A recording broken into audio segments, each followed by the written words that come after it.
Hello, mate. How are you? Yeah, I'm all right, thank you, Johnny. How are you? Not bad, considering this is our 14th take of this podcast. Never mind. Um, basically, guys, we thought we'd come up with a nice, easy podcast tonight, which hasn't been the case, but I hope you enjoy in the end. The podcast is "Look Who's Coming for Dinner," and that basically is a two-part podcast. Your five historical figures of who you would want to invite for dinner and why, and some of the questions that you would like to ask, or I would like to ask, or Rob would like to ask, and your current top five figures of who you would like to invite for dinner and what questions would you like to ask them. So I'm going to kick off, mate, as I've done in our other takes, and that is basically my top five guests, bit of top of the pops kind of style for those of you who know what top of the pops is, and that is Julius Caesar, Charles Darwin, Leonardo da Vinci, Frank Sinatra, and Margaret Thatcher. So quite a mix of characters there and big personalities, say the least. So it could be an eventful dinner party, and I think I would have my hands full. How about you, mate? What's your top five guests coming around your house? Well, I've got five characters indeed, Johnny. I have Sir Sean Connery, Sir Alfred Hitchcock, Neil Armstrong, Sir Arthur C. Clarke, and Mother Teresa. Quite an interesting mix, to say the least. So I'm looking forward to hear your reasons and what questions you'd be asking. So I'm going to kick off. I've got the starters ready virtually, and I'm getting our man Caesar to sit around the dinner table with me for starters. Why did I pick Caesar? Well, one of the great commanders of military history, invaded Blighty twice, installed one of our kings, defeated the French, which maybe not a bad thing, everybody, which were known as the Gauls. And he formidably won battles in terms of being outnumbered 2-1 and putting him on a winning pedigree when he was a commander. He made it prime time in politics at the age of 40, where he defeated Pompey quite memorably. Um, and Julius Caesar is a very iconic figure, mate. He transformed Rome from a republic into an empire, which shaped so much of the Western world as we know it. He died quite Well, young, though, 55. But during his course of his life, he used to bemoan the fact that at the age of 35, he used to say, "Why haven't I conquered the world like Alexander the Great did?" And he used to basically compare his achievements to Alexander the Great. Um, but he didn't do too bad. He got his name in our calendar, July being the month coming from Julius, Julius Caesar. And then his adopted son wanted to do one better, and he named himself and put a month in our calendar, being August. So my first question, apart from talking about the months of the year, would be what made you such a great commander, Julius? And who would have been the ultimate winner in a battle between you and Alexander? What do you think, mate? well, Johnny, I'm going to upset Julius Caesar at your party because I would have to say, strategically, I think in no doubt Alexander holds the advantage because Alexander created many tactics that we study today.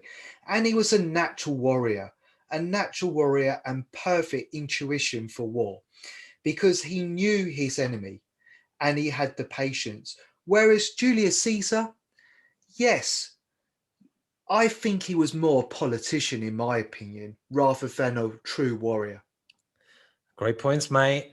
You've no doubt peed him right off right now, so I've got to calm him down. So I'm gonna, I'm gonna move him on a bit and say, how did he achieve such military triumphs? Even though you're saying maybe, maybe not, he was more of a politician. I can kind of hear you saying, but he did have great military battles on the field. Maybe not to Alexander's extent, although I'm keeping that a bit hush hush if Julius is in the room. But I'll be saying, how did he do it while suffering from epilepsy?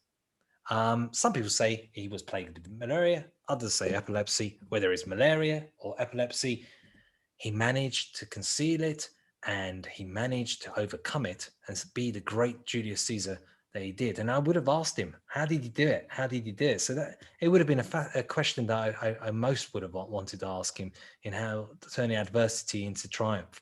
But what made me choose Caesar? As I was digging deep into my choices of historical figures to my dinner party with the old prawn cocktail, starting off with the starters, 1970s style. So it would be to talk about one of the greatest political conspiracies of all time. And that was Caesar was stabbed 23 times by senators and betrayed by his brother-in-law, Marcus Brutus, who led the assassination and skullduggery. Their justification, mate, was, yeah, we stabbed him 23 times because he's on his way to becoming dictator. So my question is, looking back, Julius, because he's now back in the room, is what was the worst betrayal? Was that of your brother-in-law or the senators all ganging up on you after all the amazing accomplishments that you brought back to Rome from the battlefield? What do you think? Yeah, I would say it's probably Marcus Brutus, because at the end of the day, Johnny, from what I remember, from being back at school, uh, Marcus Brutus was already, when Julius Caesar was in Spain, I think it was, he was talking to the senators, and they just didn't like a lot of the legislation that Julius Caesar was putting forward. It was unpopular with them and unpopular with him. And I would have said that Julius Caesar absolutely trusted Marcus Brutus. He was a member of the family.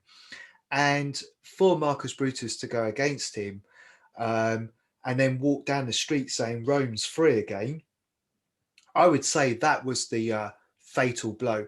And I think from what I've read, he might have got stabbed 23 times, but it was the second blow to the chest that killed him. But Yes. it just shows you, Johnny, that they didn't stop at the second blow. So whatever it was, Julius Caesar clearly upset them. Yeah, it seemed like the two wasn't enough. 23 times to make sure he was dead, really dead. So I would, at this point, as the drinks are flowing, I would be saying to Caesar, look, your name basically has been synonymous with rulers. So, all right, you've been stabbed 23 times, you're dead. But on a brighter note, in terms of legacy, all Roman emperors were called Caesar after his adopted son Augustus, who took the title. And as I'm pouring a few more, glasses of wine, because they liked wine back in the Roman days, I'll be moving on to another fascinating and my last fascinating topic on Julius, and that would be his private life, where he dated Cleopatra.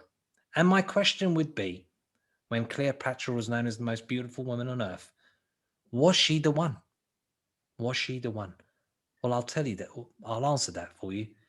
From Cleopatra's point of view, he wasn't, because she ended up marrying her brother. Yep, I would say, Johnny, that was a blow. And, if we talk about Cleopatra, she didn't like her sister either, did she? No, she didn't. No. She marries one of her siblings, and then she took a disliking to the other. So she's a fascinating character. Didn't make my top five, but I think Julius may have had a lucky escape on that one. And just before we end that conversation with Julius Caesar, Julia, Caesar, if you're listening, okay. Was around my dinner? Is that my dinner house? Is Oh, that my right, house? okay. Julia, my apologies for saying that Alexander the Great would be a better strategic fighter than yourself. History actually shows that it was the case. But there's one thing, Julia, that you had over Alexander the Great. And I'll say this: your army was better trained. That's one thing you did well. You had better trained soldiers. You're absolutely right, Rob. The only thing that Julius, as he would have said virtually, is that his name's not Julia. His name is Julius So let's get that straight. Mate. Sorry, didn't I say Julius? I think you said Julia. Julia? So, Oh yes, my goodness. Well, that's it. I'm off to the dungeons. absolutely. So onto your list, mate. You kick off. Right. Well, let me talk about who I would actually have coming over for starters. Well, I would have to have, say, who would be coming over for starters? Let's say Hitchcock. I would have Sir Alfred Hitchcock because he's a fascinating person. For all of those people listening to this who love their horror movies and their suspense movies, you would have heard of Sir Alfred Joseph Hitchcock. He was a gentleman that revolutionized filmmaking today, Johnny. He was nicknamed the Master of Suspense. And you know what's funny about this? Alfred Hitchcock, when he was born, didn't actually want to be in film. Well, he might not have even known about film. He actually said to his parents he wanted to be, an engineer. And he actually joined the film industry as a designer, a title card designer. But obviously, being inspired by movies, and I think he was incredibly inspired by the German cinema because he talks a lot about what German cinema did for him. He made his first film in 1925, but what's impressive is that he won 46 Academy Awards. He was basically screenwriting, producer, director for 6 decades. Wow. And he produced notable movies, one after the other, one after the other. But I think 2 of my favorite films, Psycho and The Birds. I mean, the suspense is thrilling, but it wasn't just fantastic with, the kind of films that we know and understand today, but he loved Charlie Chaplin. He also, produced silent movies. And I was reading that for various different reasons, he never got enlisted to go to the First World War. One, he was too young, and then later on, for various other reasons, he never actually got enlisted. And I have to say, thank goodness for that, because he changed the film industry today. And so many people today, Johnny, love Alfred Hitchcock. They talk about those movies. The shower scene. The shower The scene. shower scene Yeah. with life. I mean, the suspense. So I think I would just love to know the true personality of Alfred Hitchcock. I'd like to sit down with him and say, Alfred, what made you come up with these ideas? What was it about German cinema that led you to be probably one of the greatest directors and producers of all time? I'd love to ask him that question. Are you really, that kind of person in real life? Or are you quite quiet? I just love to get to know the man. And his private life. He had a bit of a controversial private life, I think, in terms of some of the actresses he dated and stuff. Oh, yeah. Absolutely. But, so did so many of them. Yeah, like of Richard course. Burton. Yeah. I would love to know or in fact, probably ask some of the women that dated him, Johnny, say, what was it about Sir Alfred Hitchcock that you love? Because if you look at pictures of Sir Alfred Hitchcock, He wasn't a looker, was he? No, he wasn't Sean Connery. No, he wasn't. But maybe it was that power he had in Hollywood. Yeah, I think so. So, for starters, we've got military gore, and then we've got horror gore. So, Yeah. And we haven't even started with the meat yet. So let's move on to the fish course. And I'm moving away from military great commander and Julius Caesar to the world of art and invention. And that's Leonardo da Vinci. And the reason why I've chosen him, again, some people might say, yeah, Leonardo, it's another kind of, obvious one, blah, blah, blah. But the word genius, mate, is basically put out there left, right, and center. You hear commentators in sport, you hear the word genius just bandied around. But our Leonardo was a genius in every sense of the word. Not only did one of his paintings sell at Christie for $450 million, which I would say to Leonardo, did you ever think one of those would ever go that far? The first instance would be the Mona Lisa. And Yeah. one of his other great works, The Last Supper. So my first question to our Leonardo, because he was quite a character apparently. He used to dress up in all kinds of gear, sometimes in pink, walking down the streets of Florence and stuff like that. Because Leonardo was a good-looking guy, but he wasn't a ladies' man. I think he was homosexual in terms of sexual preference, but he did manage to paint Mona Lisa and that smile. And I would say to Leonardo around the fish course, I would say, did you ever think that smile of Mona Lisa would Yes. bewitch people so much 500 years later? What do you think, mate? We all talk about it. So many people talk about that smile, just what he did with that painting. Yeah, I just think it's just so natural, that picture. When you look at the face, the hair, it's an everyday person, isn't it? Mm, It from all the years that I was at, university and studying art and whatnot, it's just the fact that she's just so natural. But behind that smile, you've just got so many questions you want to ask. Who was this person? mm. What made him pick her for It's, his picture? it's absolutely true. And it goes on to so many questions that people ask about his other iconic work, and that's The Last Supper. you know.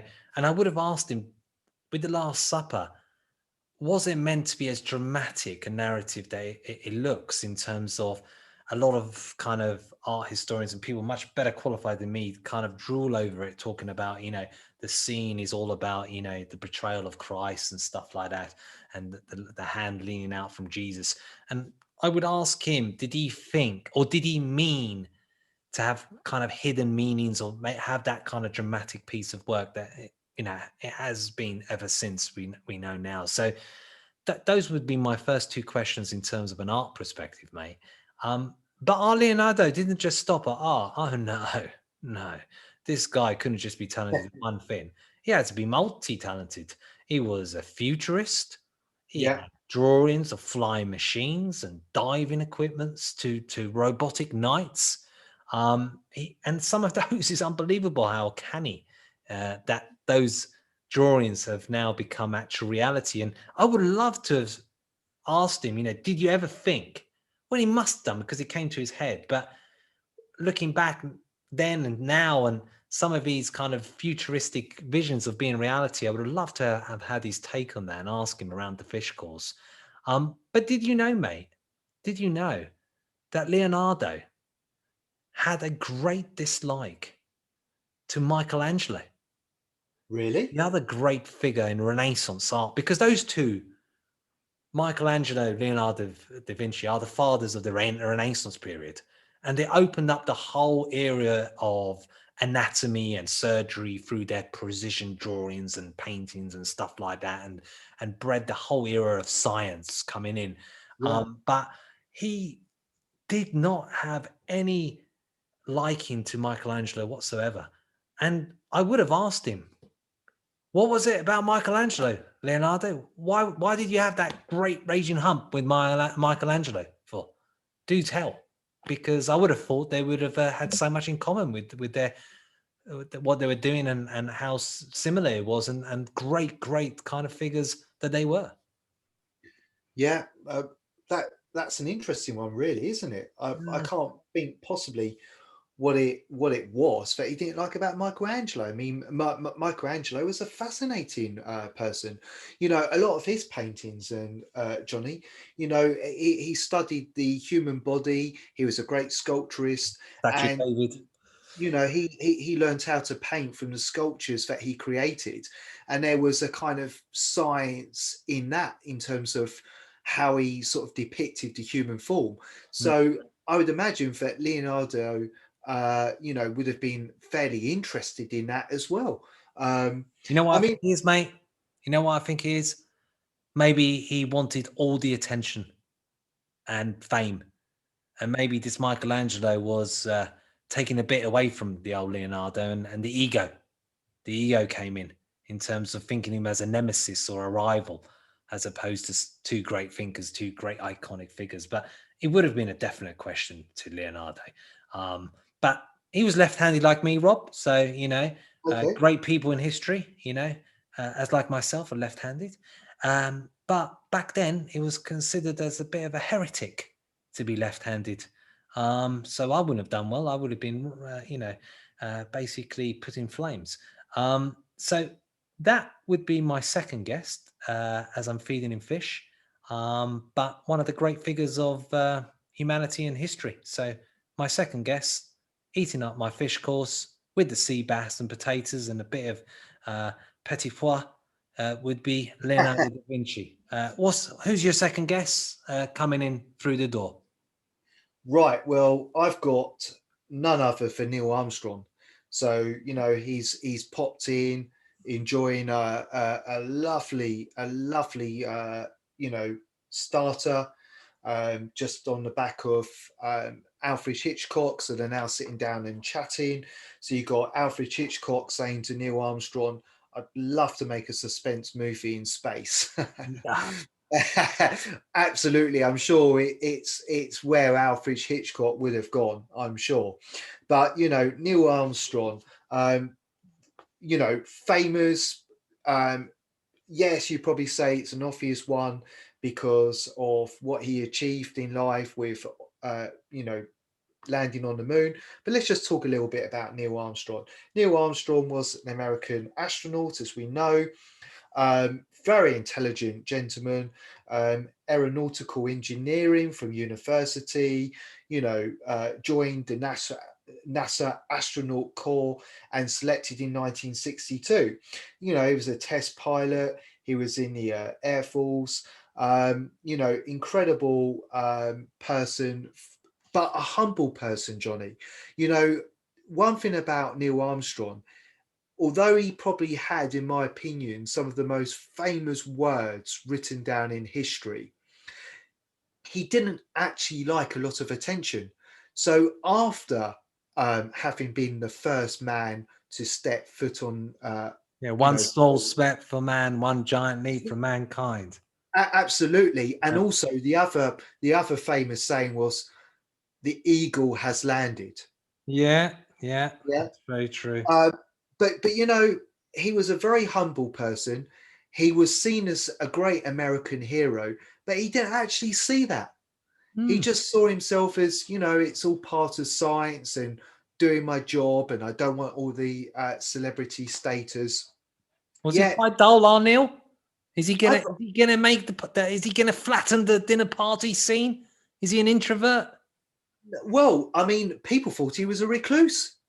Hmm. So, I would love to just say, Neil, Gonna have to pour some drinks there for Neil.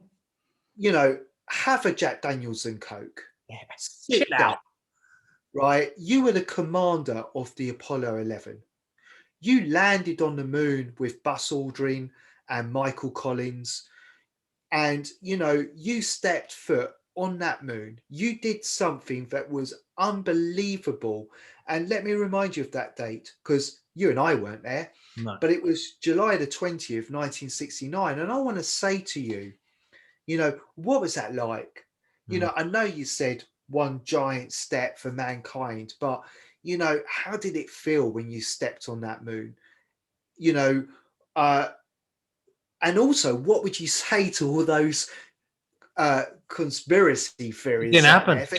If it never even happened. Got baked in a studio. Yeah, I'd love to know what you've got to say on that. And Yeah, I've seen some YouTube videos about the dark side of the moon, and yeah, certain kind of wind effects or something like that. Yeah, I agree with you, mate. That would be a great question. yeah, I would love to know what you would say to that. I'd like to think you would say, you know what, you're all talking absolute nonsense. this happened, that happened. The reason why the flag looked like that was because of X, Y, and Z. I'm sure he has. Maybe he has spoken about it in private in his life. Who knows? But I would just love for him to just say once and for all, the truth is this. But what a fascinating guy. Fascinating guy. And do you know that the power of the rocket that they sent up there in terms of technology doesn't even match doesn't even have the same technological powers that found in your watch. That's how Yeah. basic the technology was back then, and they were able to do it. It's incredible, isn't it? Well, it was all sheer rocket power Yeah. and also the ability to fly such a machine. He Mm. was a great commander and he was given that role to fly that, Not as good as Julius.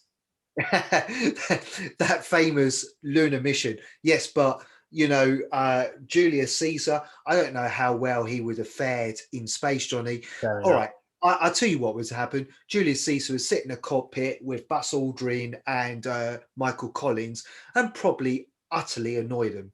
Yeah, Take over, be a bit of a dictator, and he'd probably get left behind. maybe. Julius is in the other room, so yeah, virtually speaking here, I don't think he is. But But But yeah. Johnny, the other question as well I'd like to ask Neil Armstrong, for a man with such famous words and living such a humble life afterwards, why did he retire? He did that mission Hmm, and then he said, I don't want to fly anymore in space. hmm. What was it that made him think like that? Did he observe something that we just don't know? Did he feel a little bit strange about it? Was it just too much? Was it because of the technology or lack of technology? What was it that made him say, "That's it, guys, I've done it. I don't want to Maybe do he it"? just didn't want to be up in space and the danger of it.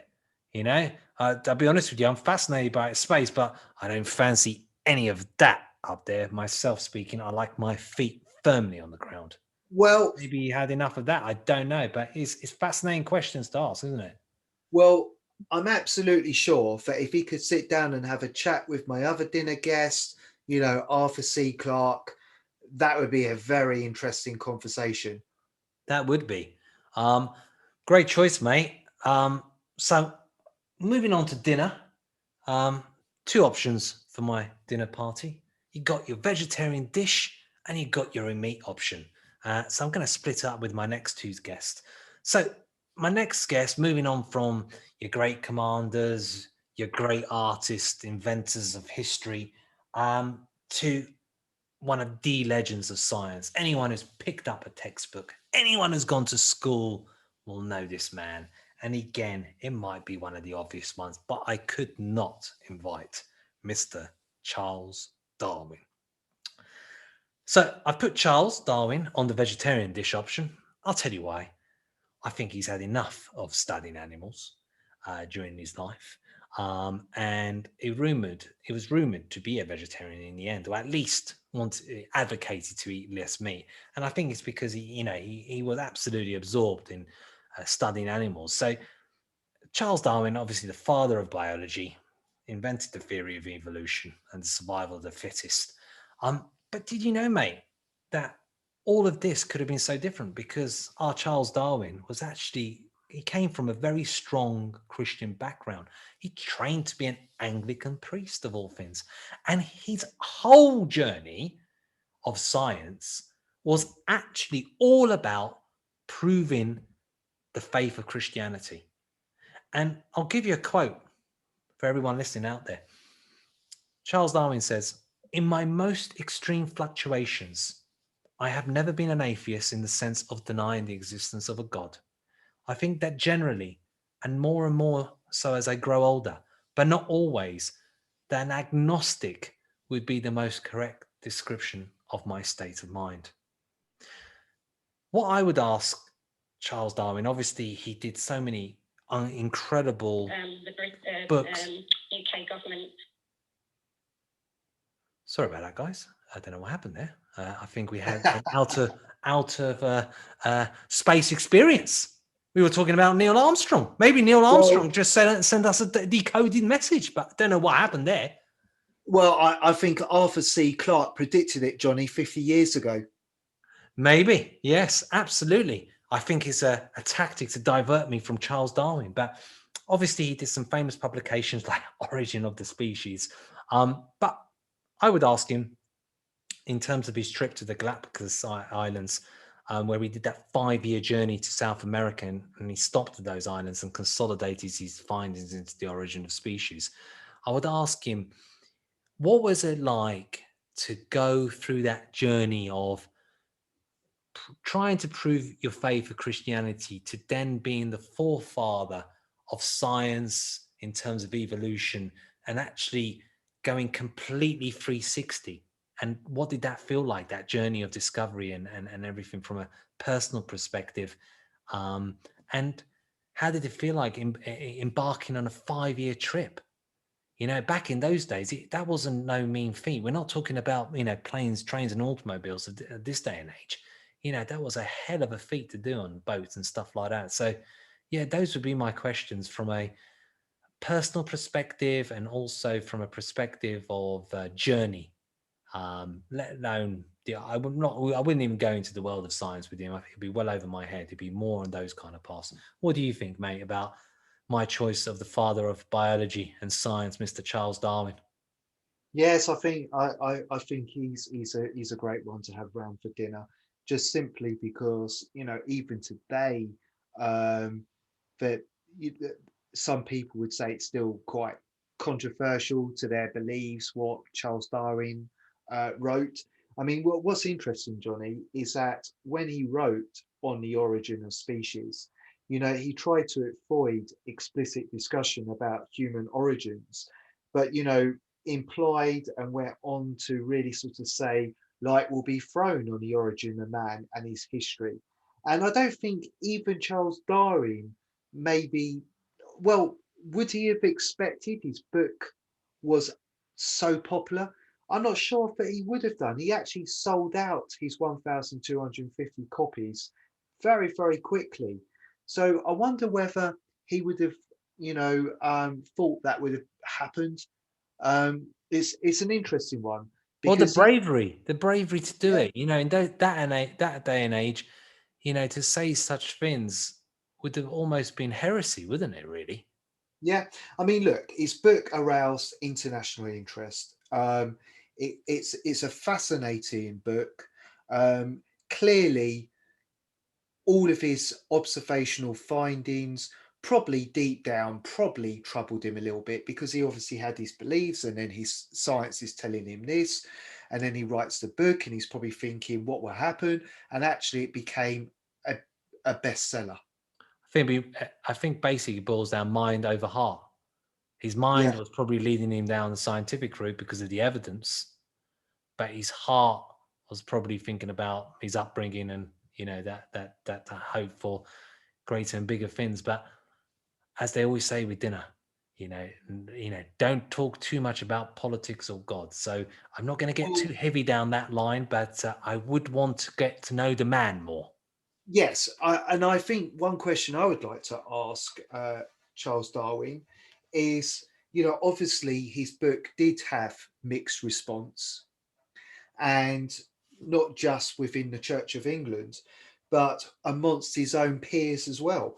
So I would like to ask him the question, Johnny, how did it make him feel that some of his old Cambridge tutors, because he went to Cambridge University, as dismissed his ideas Mm. just like that? So I wonder how that made him feel that people that he respected, that he looked up to, just went, this, none of this is right. It's a great question. I think with all great scientists, whether it's Albert Einstein or Stephen Hawkins and stuff, I think you know those who really change things often get rebuked until the evidence shows otherwise. But yeah, he'll be on the fish dish of my dinner. What about you, mate? Who's coming on the dinner side of things? Right. Well, I'm going to have to sort of bring in Arthur C. Clarke, or Sir Arthur C. Clarke, just because I think Arthur C. Clarke would just love to have a conversation with my previous guest, um, you know, and also that, as a visionary, Arthur C. Clarke really was a visionary, a futurist as well. A bit like what you were saying about Leonardo da Vinci. So, I'm sure Leonardo da Vinci sitting down with Arthur C. Clarke, my goodness, the conversation they would have had, because Leonardo da Vinci would have spoken about, his scientific observations back then and what he was making drawings of. And then you've got Arthur C. Clarke, this fantastic author and writer, one of my favorite scientific writers. I mean, guys and girls, I love science fiction. I'm sure many of you do as well, Yeah. which is why I had to have, science fiction writers and astronauts at my dinner party. And it will be no surprise that in my up and coming guests, in my next podcast with Johnny, I've got to have, Tim Peake in there as well, because I love my science fiction. But let me tell you a little bit about the man, Sir Arthur C. Clarke. He was a futurist, but he was also a science writer, and he was an inventor, and he enjoyed exploring. And he was actually an undersea explorer too, Johnny. So he had many, many different, traits to his name. But what's quite impressive about this gentleman, um, he went on to King's College post Second World War, and he's a science fiction writer with a first class degree from one of the best universities in the world, King's College, in maths and physics. So when Arthur C. Clarke writes about, you know, uh, various things, he is a man that knows what he's talking about at the time. So Sir Arthur C. Clarke, he wrote one of my favourite books, A Space Odyssey, 2001, A Space Odyssey in 1968. And of course, we know the film was made by Stanley Kubrick. But that isn't the reason why I've invited Arthur C. Clarke round, because yes, he wrote some amazing stories, and a lot of his stories, Johnny, were about computers and bioengineering, space travel. It's about that I'm most interested in, because he saw the future. His predictions of the future were second to none. I don't know if people know this, and I'm just going to bring this to the table because this is what is quite fascinating about the man. He was known as the prophet of space age. Okay, now back in the 60s, Arthur C. Clarke did a program, 1964 BBC Horizon. And I remember the kind of BBC Horizon programs when we were growing up, Johnny. It was all about, yeah, all about, science fiction, the future. And of course, we all know science fiction generally becomes science fact. absolutely. Now, let me just tell you about the BBC Horizons program that was quite incredible. Arthur C. Clarke, guys and girls, said this. He said, communication will be instantaneous in 50 years' time. So remember, this is 1964. He was talking about stuff like he believed that man would be able to contact our friends anywhere on Earth, even if we're not in that physical location. And you might think, well, that's a fairly obvious statement. We could all say that, maybe technology will mean that we can communicate in different ways. But he was predicting quite a bit and writing quite a bit about satellites and telecommunications. And with some accuracy, he said remote work will be a reality. We're all doing it. Yeah, we're doing it. He said it will be possible for a man to conduct his business from Tahiti or Bali just as well as he could from London. He went on to say that administrative tasks, executive tasks will be performed remotely, that people will communicate remotely, that they won't need to commute into offices, that people will be working more from home, and that the commute will in fact start to disappear, and it will be all about communication and technology. Now, you got to remember, this is 1964. Unbelievable. So I would love to ask him the question, two questions. Wow, what was it 50 years ago that he felt that remote working, and it's so easy to say, yeah, but anyone can make that comment. Look, I don't know what the next 50 years is going to bring, but the fact that he's talking about words like remote working and commuting into the city will be less because of remote working, he was describing what remote working would look like, and he was using those words, remote working. Well, we talked today about remote working. Unbelievable. But didn't he also predict things like search engines and Yes.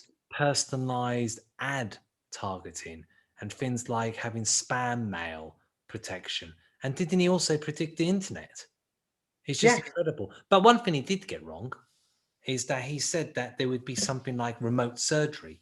That hasn't quite happened yet. But unbelievable guy, Rob. Unbelievable guy. What a brain. What Yeah. a brain. What an accurate, so many accurate predictions. It's unbelievable that. I just love I just love about space and science fiction and exploration. And, I'm sure some of the exploring that he did as, a deep sea diver, etc., because he was doing scuba diving, he's doing all of these kind of, you know, extracurriculum type activities. I'm absolutely sure all of that, lent itself to the great writing and the fascinating writing that he did. And, to have, directors like Stanley Kubrick and people like that, turn his books into films. And of course, Stanley Kubrick, was a generation of people brought up on, Alfred Hitchcock and people like that. So, I've got this fascinating dinner party happening Yeah. where the great suspense thrillers and writers of Alfred Hitchcock talking to, Arthur C. Clarke in his own right. He's won prizes, etc. And then you got to, Mother Teresa sitting in there, discussing what she's brought to the table. Just fascinating, Johnny. Yeah, But one such an question, interesting mix, eh? Such an interesting absolutely. mix. One question I will ask Arthur C. Clarke before he goes home is, what would he predict for the next 50 years? Mm, that would be a great question because of his mind of what he predicted back then in the Horizon program. That's a And great I'd question. love, and I'd love to know what Neil Armstrong would say about that as well. Yeah, I would. I'd love to be there at your dinner party asking you that question as well. But I'm attending my dinner party at the moment, and my next guest, with the meat dish ready now, everybody, and that is Margaret Thatcher. Pretty much a Marmite character. You love her or hate her, depending on where you are in the part of the UK and what happened to you. But the reason I had Margaret Thatcher, and she was basically the only one in the list that actually I grew up with in some senses and knew about before, you know, she passed away. So Margaret Thatcher, iconic figure. Like I said, you can't ignore her. First female prime minister, and she was the daughter of a grocer. Came from a very modest background. She put her father very much on a pedestal. He was a self-educated man that was absolutely obsessed about education. And I think when you have children, you want them to have things that you didn't have. So he wanted his children to be highly educated. Well, he worked with Margaret. She went to Oxford University, became one of the most iconic political figures of our time in the 20th century, and one of the longest lasting prime ministers, except for the earlier Victorian periods and stuff like that. But my first question to Margaret would be: does she believe meritocracy has moved forwards or backwards?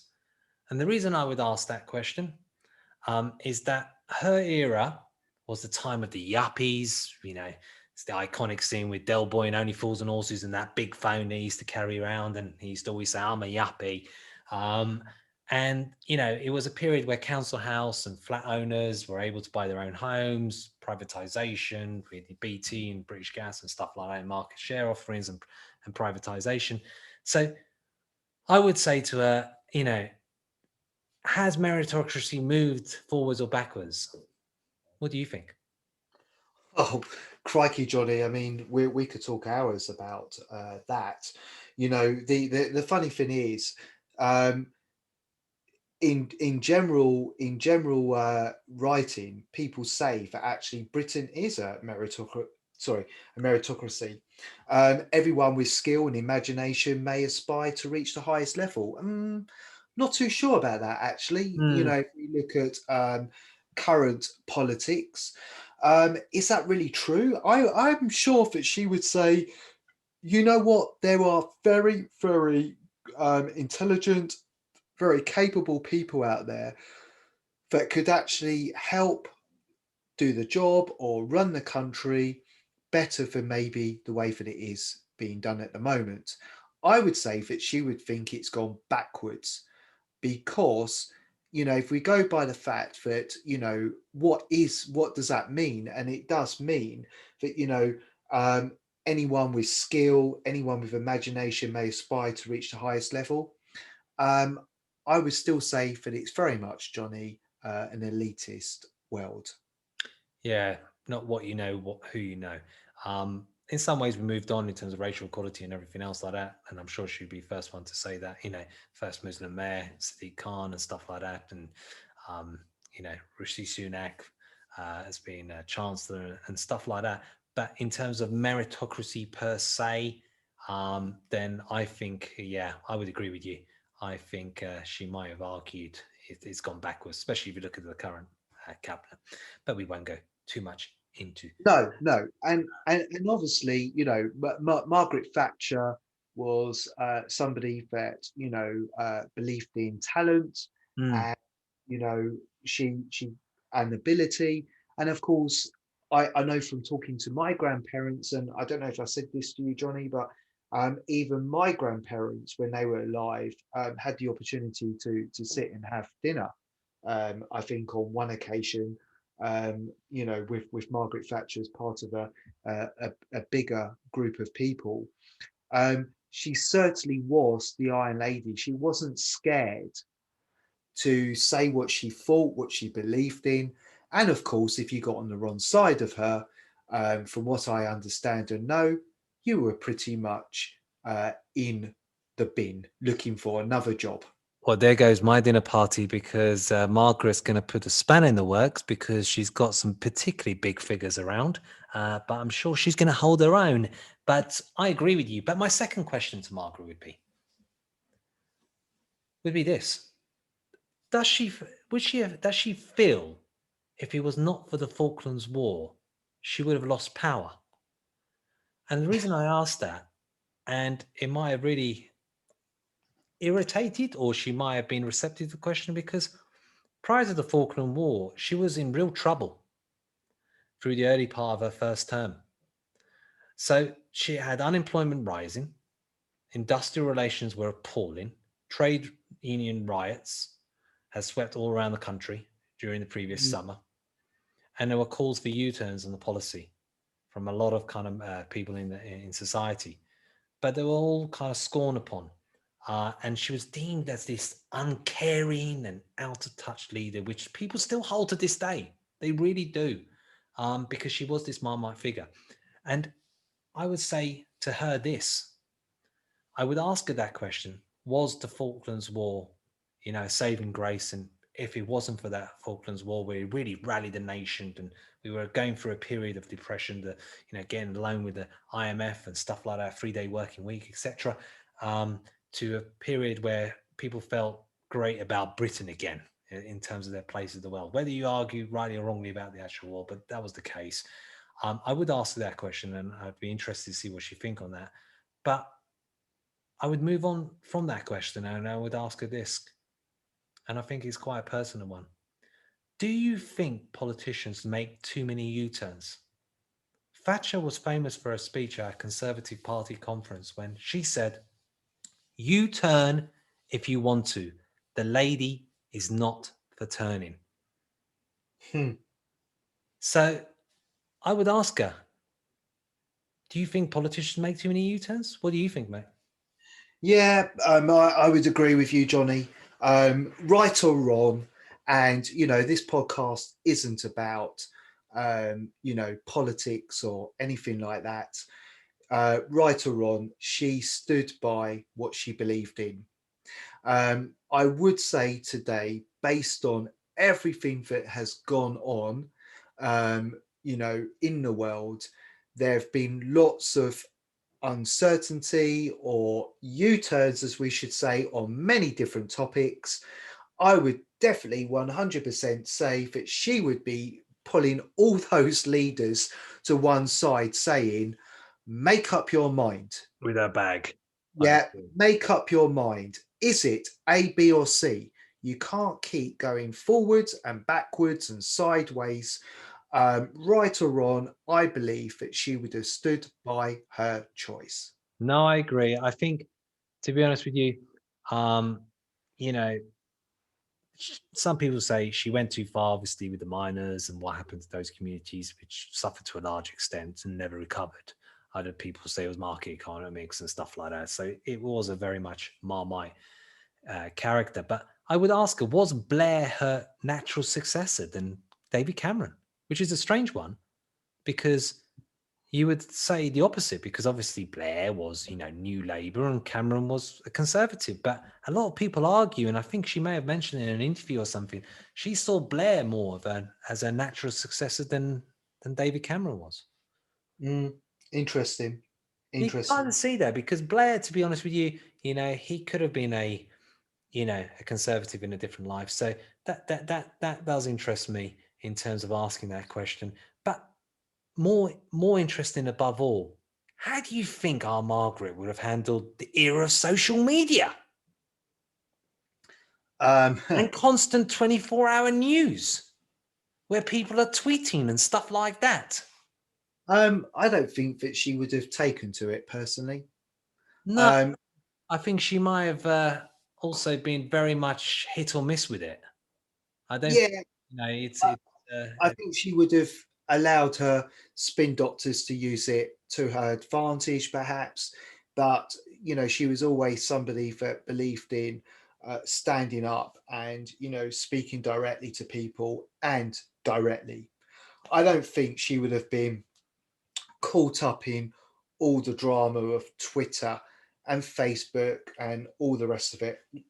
I think, she would have been advised, no doubt, that she's got to expand into multimedia. We all know how multimedia works and it gets to the masses. But I'm not 100% sure that she would have actually liked it. do you think she would have handled the cameras with, being in live TV with Prime Minister's Questions Time and stuff like that, covered by Sky News and BBC and stuff like that? Because it wasn't Well, back then. It was only on special kind of occasions. You could hear on radio, but it wasn't live TV in the Commons and stuff, was it? Johnny, 100%. From what I've read about Margaret Thatcher, she could hold her own. Mm. She was very outspoken. If she didn't like you, she told you. And I've read all sorts of things, whether true or not, who knows. We're not politicians or anything like that, but people used to say that when they went into a room with Margaret Thatcher, if they were going to be on the wrong side of her, they knew about it. She certainly had a bite, and I think she would have held her own perfectly well. If she was standing in front of cameras, I'm sure she would have been a lady that wouldn't have been pushed about or bullied. I'm convinced that she would have held her own. Um, I tell you what would have been fascinating. Could you imagine Thatcher versus Trump? Yes, absolutely. Absolutely. Absolutely. That would have been absolutely fascinating. Those two characters and how they would have gone. That would have been something. Which Somehow, I believe Thatcher would have got the better of him.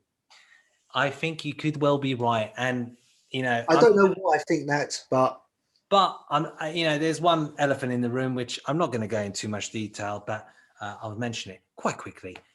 As the first Brexiteer, how she would have reacted to Brexit. But that's for another topic because we've done Brexit to death. I think we're all sick of that. So I'm now over to you, mate. Who's coming round in terms of your meat course on the dinner side? well, on my dinner side, Johnny, I've got Mother Teresa coming over, and the reason why I've got Mother Teresa is because she's had an amazing life. She's had, in many people's minds, a life of purity. She was made a saint in 2016. And, people have always said about Mother Teresa that she's been absolutely applauded by many for her charitable work. This is a lady that was born on the 26th of August 1910 and passed away in September 1997. She was a Roman Catholic, as we know, and, an Albanian Indian. She spent much of her life in India, and, that very famous, name, Saint Teresa of Calcutta. That's what Saint Teresa was always known as. And she was made a saint, and what she did for the poor and the needy was incredible. She helped people with tuberculosis. She ran soup kitchens. She had dispensaries, mobile clinics, provided children and family counselling. And I think by the time of her death, there were 4,500 nuns in 133 different countries that were, working within the charity that she set up. So, an incredible person in history. And I'm sure she would have some very controversial arguments with Charles Darwin. Yeah, absolutely. Yeah, 100%. Because good job they're not going to the same dinner party then, Robert. Yeah, exactly. I would say one of them would end up getting up and walking out because, at the end of the day, Mother Teresa, she won the Nobel Prize in 1979, and she was very remembered, very famously saying, don't spend the money on a lavish dinner, which I believe back then was about $192,000. Just give it to the poor. So, you're sitting here thinking, wow, very humble. And she knew she wanted to do this from the age of 12, Johnny. And like, I don't know about you, but I didn't know why I wanted to do it at the age of 12. Exactly. At the age of 12, she knew she wanted to commit herself to religion. And just like all very, very, like all saints, actually, they've all had that calling with God. And, she said that, she had that call within the call and she knew what she had to do, which was help the poor. So, fascinating character, fascinating personality. And I would like to ask her the question about, how did she know at 12? How did she know that that's what she wanted to devote her life to? Okay. That is a good question, but I would also ask, I mean, you point a very good kind of impression of Mother Teresa, but it isn't as what it seems, does it? Because our man, Christopher Hitchens, which some of you may not know about him, but I'd recommend Googling. He's one charismatic chap, intelligent guy. he's the complete anti-opposite of Mother Teresa. He's an atheist, out and out atheist and stuff. But he does an interesting kind of YouTube program on Mother Teresa and brings to light that Mother Teresa isn't as, he argues, saintly as she claims. What would you say to that, Rob? Yeah, you see, this is why I didn't invite Christopher Hitchens to my dinner I party, just see that. right? Because it would have been very, very difficult. Now, let's just be clear here. Mother Teresa would have had problems with Arthur C. Clarke, and I don't know how she would have quite felt if sitting down talking to Neil Armstrong about the moon landings, because Mother Teresa was, absolutely, in her beliefs that the suffering was a gift from God, which is what made it so controversial. Because, Johnny, and it's interesting when you start reading and start delving into what's really sort of going on in the background. What Christopher Hitchens was saying was, well, wait a minute, there were millions and millions of dollars that have been donated to your charitable cause. And for whatever reason, because Mother Teresa believed that suffering was a gift from God, that money wasn't spent, Johnny, necessarily on palliative care. And some critics out there were saying, well, if you'd given the poor really good quality palliative care, that could have actually changed their health for the better. And then Christopher Hitchens actually interviewed Mother Teresa, and she actually said to him, I'm not a social worker. My job isn't to alleviate poverty, but to expand on the number of Catholics. And then it starts getting very, very controversial, because in his Bit argument, heavy for the old dinner party now, mate. yeah, it's Taking the light out of the situation now. which is why I wouldn't have invited him, because it would just ended up in a big argument. But the point is, what I would be saying to Mother Teresa is basically, Christopher Hitchens is calling my Mother Teresa at the dinner party a hypocrite, because he was saying to her, or his thoughts were, Mother Teresa had heart problems, and apparently, true or false, had quite advanced treatment and care to do with the issues that she had. Yet she believed that the people that she was looking after shouldn't have had that money in terms of that same level of care, that they should experience the suffering. So I would love to ask her a question, what's her thoughts on that? What are her views on that? Does she feel that is a hypocrisy or not? And what would she say again if you met? I'll tell you what she'd say. She'd say, I'm leaving. Right, okay. I'm leaving the dinner party. I'm done, Rob. But it's it's an interesting one, Johnny, because on one side of the table, it's undisputable the good work that she's done. But on the other side of the table, there's lots of other arguments about her views, that she didn't feel that women should be empowered. And, other critics were saying, well, actually, if you empower the poor with knowledge, then actually that will change their position in the future. So it's a funny one. It's a funny one. Unlike our previous guest, I think maybe the jury's out on Mother Teresa, would you say? Yeah, and and that isn't, she won't be coming to my dinner party, folks. Let's put it that way. Well, because of any of that, it's because in my dinner party we have a bit of a lighter mood. Robert's going some deep stuff here. Well, Johnny.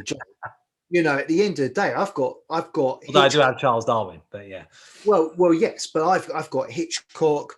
I've got Neil Armstrong. I've got Arthur C. Clarke, and Mother Teresa. What I I wanted Mother Teresa at my dinner table because, different view, different scene, different. absolutely. Yeah. And also I like the fact that, one thing that seems to be lacking today sometimes in society, we all get caught up in, you know, having Me, this, that, me, me, me, everything me. else. Yeah. And she was very much a person that said, I don't want lavish dinners, give the money to the poor. But of course, she also had some very, extreme views maybe on other subjects, and that obviously, rallied up her critics. But you know what, Johnny? Um, Hitchcock is saying to me right now, this is going to make a great film. I'll tell you what, Rob. Maybe for Mother Teresa, she shouldn't have steak. Maybe she should have chicken Kiev instead. So moving on from dinner and going down the home street with our um, look who's coming for dinner, onto dessert, and now some light-hearted relief after we've gone through some heavy stuff, debating evolution, survival of the fittest, Mother Teresa, religion and God, and Margaret Thatcher all in the mix. Is some light-hearted music, romantic tales, an iconic figure, and that would be the one and only Frank Sinatra. So a little bit about Frank, without the obvious kind of things. He was actually named Scarface as a teenager. I don't know if you know that, mate, but he had due to a traumatic birth where he was yanked out by the forceps, but he was a big boy. He was weighing 13 and a half pounds. I weighed 9 pounds, so that is some going. But he made up for lost time. Soon that nickname would be turned around virtually on his head. But Sinatra did have his stardom fall in the 50s, where he actually, I don't know if you know this, mate, but he actually nearly committed suicide because he No, was, I didn't know he that. was going on such a downward trajectory. And my first question would have been to him, what made him feel so low to contemplate such a thing? I really would. Because you always associate Sinatra with completely something different. And another fascinating thing for me when I was doing my research and about Sinatra and why he would make my tail end of my dinner party on the dessert course would be his times and adventures spent with the Rat Pack. Your Dean Martins, your Sammy Jr., your Joey Bishop, your Peter Lawford. And I would ask him this: did they all get on, really? What were their wildest adventures? You have films like Hangover, but I would love to hear their tales and spins of what they really went up to behind all the camera and everything else. And how did it feel like to have such a following, be mobbed all the time in terms of, women and stuff like that? And did it ever become too much, the excesses? So a bit of a loaded list of questions there, but it would be a triple barrel of questions. And I don't know about you in terms of Frank Sinatra and the Rat Pack and how much you know about that, mate, and any questions you would have on my guest. Yeah, yeah. I mean, look, we've all got a Frank Sinatra CD somewhere at home. I certainly have, and my wife loves listening to Frank Sinatra. I'm sure, being that most of what went on was in Las Vegas and New York and places, there surely was a story going on, because I know that they all liked a bit of drink. They all liked their clubs, their casinos. Yeah. And Good time, boys. Good time, yeah, boys. Out absolutely. on a night out. But did you know, when you come back to music and CDs, did you know this? That one of his most famous songs, I Did It My Way, he absolutely hated it. Yeah. When he actually put that music out, and it became an iconic hit. And I would have asked him, why did he hate that song so much, when he actually, in time, it was shown to be completely opposite. But going on to your point about Frank, and it would have to be something I'd ask him. And at this point, guys, we've done with the dessert. We're getting the whiskies in, the brandy's in.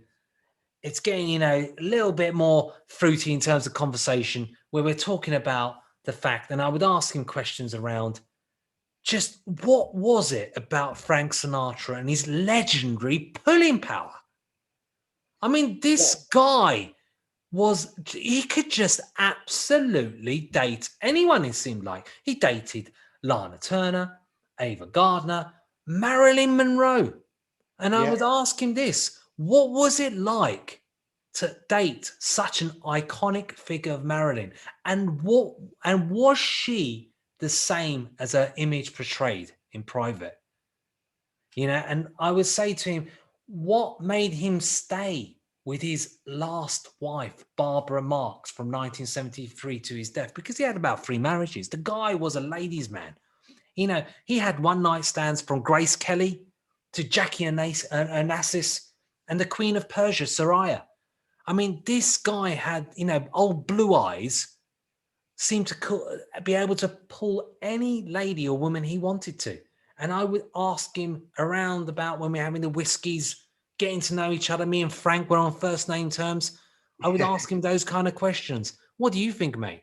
It is an incredible rack of iconic female figures. He really did bewitch. Yeah, I think from what I've understood about Frank Sinatra, he's a bit of a cheeky chap. He also knew a lot of powerful people, Johnny, too. And at the same time, there was that period going on in America where certainly he was a figure. He knew lots of powerful people. He was in certain circles.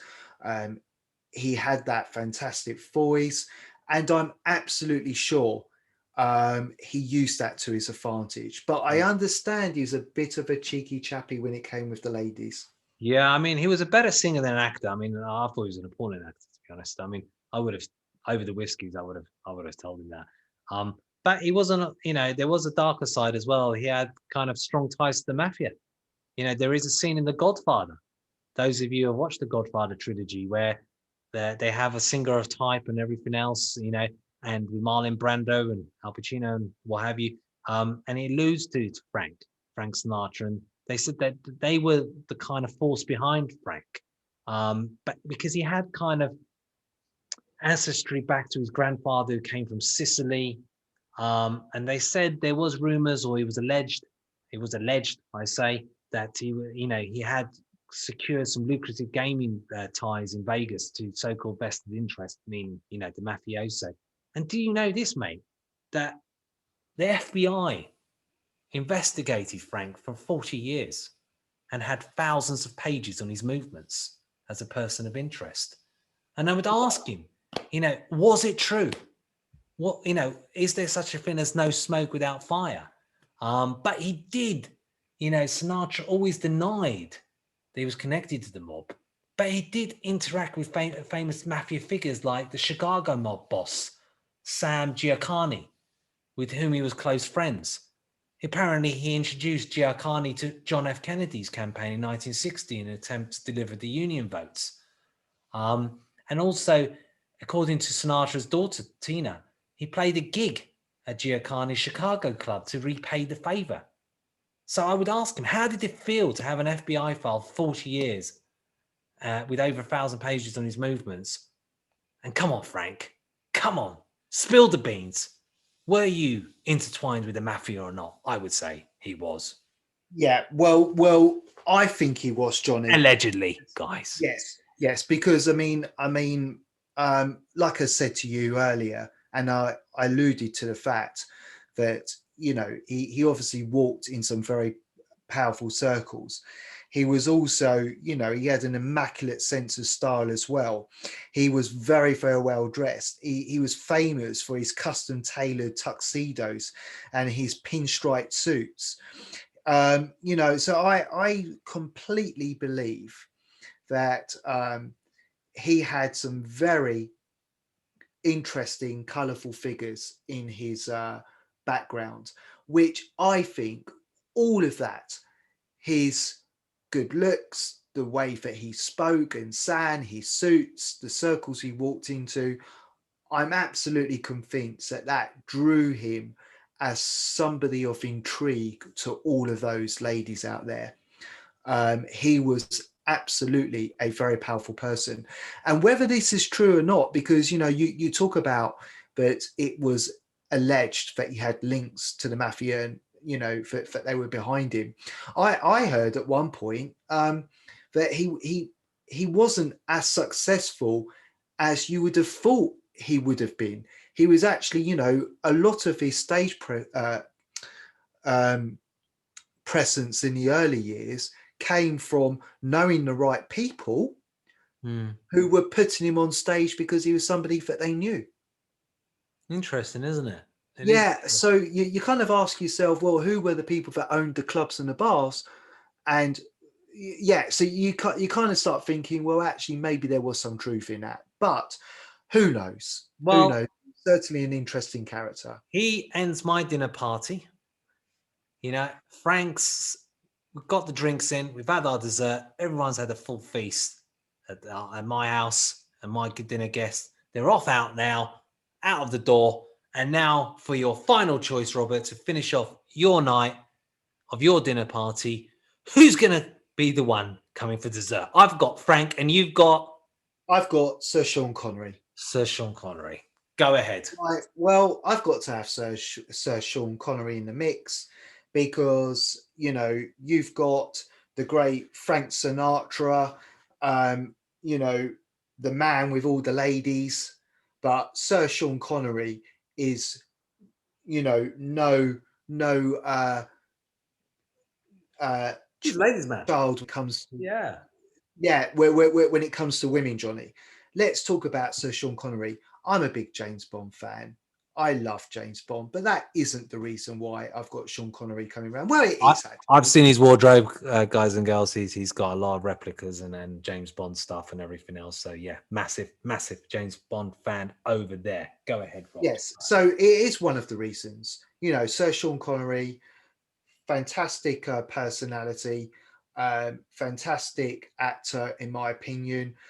Somebody that wasn't a natural, girls and boys, to acting. He certainly wasn't born into a famous rich family and went to the best schools, and then joined the theatre and Shakespeare and all the rest. He wasn't a classically trained actor, Johnny. Sean Connery was somebody that was born in Edinburgh, and his father was a lorry driver, his mum was a cleaner, and he had a lot of hardship. And the thing about Sean Connery was that he joined the Royal Navy, and just due to some sort of medical issues that was actually in his family, he left the Navy when he was 19. And he did a number of different jobs. He was a lifeguard in Portobello Swimming Pool in London. He was a labourer. He was an artist model for painters at college.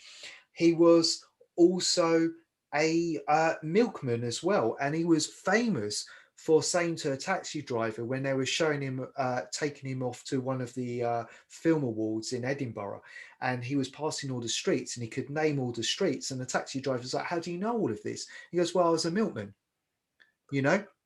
So he was a fascinating guy. And, he started off working behind the scenes whilst he was doing bodybuilding. And we all know that Sean Connery was this 6'2" handsome, muscular man. But, he came third in Mr. Universe. And at the same time, believe it or not, he was actually quite small when he was at primary school. Ah, He was known as a small lad, and then obviously he shot back up again. well, he So had the last laugh then, isn't he? yeah, but he was somebody that, funny enough, in the background, got working in theatres, and he met people like Michael Caine. Then he was given his first small part in South Pacific. And really, from there onwards, it escalated, and he became the first James Bond, Dr. No. And when Dr. No was made, he never thought it was going to be the success that it was. They didn't even know that James Bond was going to be the success that it was. And still, although Sean Connery had various different small television, film, theatre parts, he wasn't really known. And on the back of that, he made it what James Bond is today. Everyone including Ian Fleming, who didn't believe he was at the time. Um, in all the writings have said that Sean Connery is the true James Bond. He's that true commander. He's got the height, he's Scottish, he's good looking, he's got the build, he's that middle-aged man. He was the true James Bond, but he was never the first choice, Johnny. And it was down to the director's wife that kept on saying to him, you should pick Sean Connery. He is the one. And Sean Connery made it today.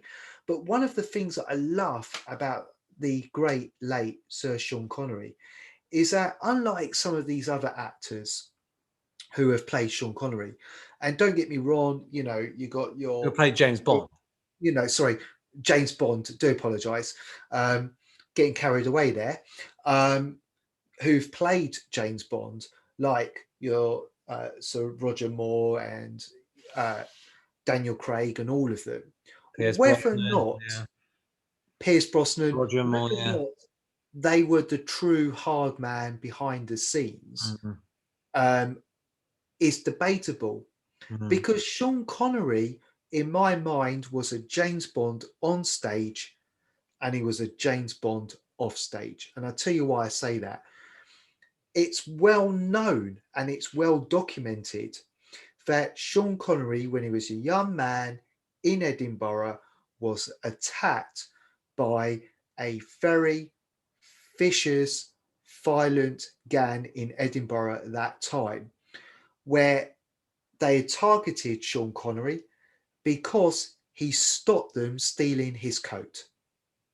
So what ends up happening is that 6 of those gang members followed him home one night, and Sean Connery turned round and he said that he grabbed one by the throat and somebody else by the biceps, and he knocked their heads together.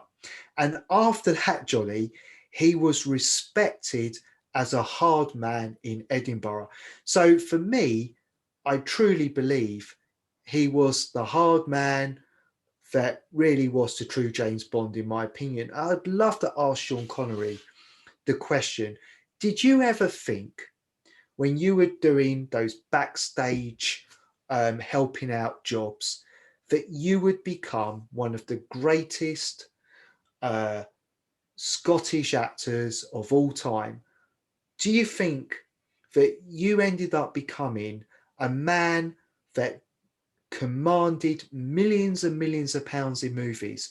He was also in Indiana Jones. He was a very loved character and person. Do you think he would have thought all those years ago when he was doing labouring jobs and being a milkman that he would have become somebody of that nature? I don't think so. I mean, I'm not a massive James Bond fan, but to be fair, Sean Connery was a man's man. He had the voice, he had the charisma, he had the presence. And from what you're telling me as well, he backed it up. He was the real McCoy. Yeah. He wasn't acting the part. He was the part. Yeah. And that's what I'm saying. And I think that came across on stage. I think when he played those roles, like the James Bond and other characters that he's played, he was somebody that could handle himself off stage as he did on stage. And also Johnny, that voice, that famous voice, and his good looks. I mean, honestly, he was rated one of the most sexiest men of all time. And I would love to ask him that question. Sean, what did it feel like to be told that you're one of the sexiest men of all time? How did that make you feel? Because you were adored by the ladies. Well, he certainly does it for you. And on that note, him and Frank, I think, over whiskies and brandies, would have a really good conversation. So until next time, folks, I hope you enjoyed it. We certainly have. And we'll do our next podcast on the modern take of Who We'd Invite for Dinner.